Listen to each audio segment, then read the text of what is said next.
جبریل امین علیہ السلام ان کے پاس رہتے اور تسلی دیتے۔ ایک دن سوداگروں کا قافلہ جو مدائن سے مصر جا رہا تھا وہ راستہ بھول کر ادھر آ نکلا۔ قافلے کے سردار نے 2 غلاموں کو کنویں پر پانی لینے کے لیے بھیجا۔ جب انہوں نے اپنا ڈول کنویں میں پھینکا تو حضرت جبریل علیہ السلام نے حضرت یوسف علیہ السلام کو ڈول میں بٹھا دیا۔ غلاموں نے جب ڈول کھینچا تو دیکھا کہ ڈھول میں نہایت ہی خوبصورت لڑکا بیٹھا ہوا ہے۔ ان کے منہ سے بے اختیار یہ کلمات نکل پڑے، واللہ یہ تو نورانی لڑکا ہے۔ پھر حضرت یوسف علیہ السلام کے بھائیوں نے انہیں بہت معمولی قیمت پر جو گنتی کے چند درہم تھے بیچ ڈالا، اور وہ تو حضرت یوسف علیہ السلام سے شدید نفرت کرتے تھے۔ حضرت یوسف علیہ السلام کو اندھیرے کنویں میں 3 دن گزرے اور ان کے بھائی بھی ارد گرد پھرتے رہتے تھے کہ حضرت یوسف علیہ السلام کے ساتھ کیا معاملہ ہوتا ہے۔ ایک قافلہ آیا، انہوں نے یوسف علیہ السلام کو کنویں سے نکالا۔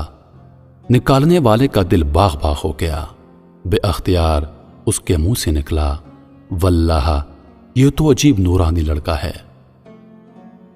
بھائیوں کو جب معلوم ہوا کہ تاجروں نے حضرت یوسف علیہ السلام کو کنویں سے نکال لیا ہے تو انہوں نے اس قافلے والوں سے کہا، یہ ہمارا غلام ہے اور ہم اسے بیچنا چاہتے ہیں۔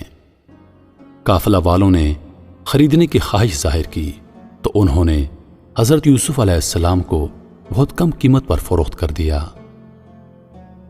لفظ شرع خرید و فروخت میں دونوں طرف آتا ہے۔ بھائیوں کی طرف منسوب کیا جائے تو انہوں نے فروخت کر دیا تھا، اور اگر تاجروں کی طرف منسوب کیا جائے تو انہوں نے خرید لیا تھا، اور وہ بھی گنتی کے چند درہم۔ حضرت یوسف علیہ السلام کے بھائی ان سے اتنی نفرت کرتے تھے کہ اگر قیمت نہ بھی ملتی تو بھی حضرت یوسف علیہ السلام کو ان کے ہاتھوں دے دیتے۔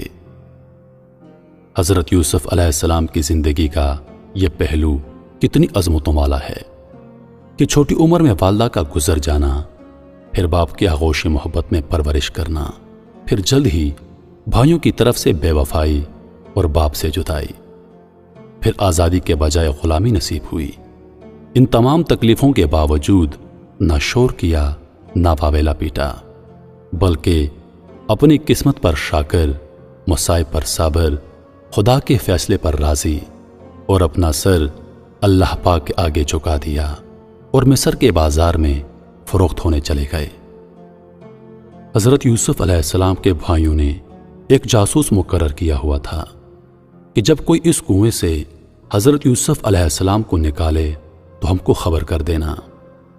جاسوس نے یوسف علیہ السلام کی نکالنے کی خبر بھائیوں کو پہنچا دی۔ بھائیوں نے آ کر قافلے والوں سے گفتگو کی کہ یہ ہمارا غلام ہے اور چند دنوں سے بھاگا ہوا تھا، ہم اس کی تلاش میں پھر رہے تھے۔ سوداگروں نے کہا، معاذ اللہ، یہ غلام ہو نہیں سکتا، یہ لڑکا تو کان شرافت کا انمول موتی معلوم ہوتا ہے۔ وہ بولے، یہ ہمارا غلام ہے، خاندان پیغمبری میں تربیت پائی ہے، لیکن چند دنوں سے شیوہ بے وفائی اختیار کر کے بھاگ گیا تھا۔ حضرت یوسف علیہ السلام یہ باتیں سن رہے تھے، لیکن ڈر کے مارے دم نہ مارتے تھے۔ بھائیوں نے کہا، ہم اس غلام کو اس عیب کی وجہ سے فروخت کر رہے ہیں، اگر تم خریدنا چاہتے ہو تو ٹھیک، ورنہ ہمارے حوالے کر دو۔ سوداگروں کو حضرت یوسف علیہ السلام کے چپ رہنے سے یقین ہو گیا یہ غلام ہی ہیں۔ پھر انہوں نے حضرت یوسف علیہ السلام سے پوچھا تو آپ علیہ السلام نے جواب دیا، میں بندہ ہوں، دل میں یہ تھا کہ خدا کا بندہ ہوں۔ پھر سوداگروں نے انہیں چند کھوٹے درہموں کے عوض خرید لیا۔ بھائیوں نے حضرت یوسف علیہ السلام کا ہاتھ پکڑ کر ان کے حوالے کر دیا۔ یوسف علیہ السلام کے بھائی شمعون نے ایک بیت نامہ لکھا اور یہ شرط لگائی کہ مصر تک آپ اس کو باندھ کر رکھو۔ حضرت یوسف علیہ السلام ان کی بے رحمی کو دیکھ کر رو رہے تھے۔ پھر سوداگروں نے حضرت یوسف علیہ السلام کو اونٹ پر بٹھا کر مصر کا راستہ اختیار کیا۔ روایت میں ہے کہ راستے میں حضرت یوسف علیہ السلام کی والدہ حضرت راحیل کی قبر کے قریب سے جب اونٹ گزرا تو حضرت یوسف علیہ السلام روتے روتے بے ہوش ہو کر گر پڑے اور قبر پر روتے رہے۔ آگے چلتے چلتے قافلہ والوں نے دیکھا کہ حضرت یوسف علیہ السلام اونٹ پر نہیں۔ قافلہ والے واپس ہو کر راستے پر ڈھونڈتے رہے۔ جب حضرت یوسف علیہ السلام کو قبر پر روتے ہوئے دیکھا تو ایک سوداگر نے حضرت یوسف علیہ السلام کے چہرے پر تھپڑ مارا، جس سے آپ علیہ السلام کا چہرہ سرخ ہو گیا۔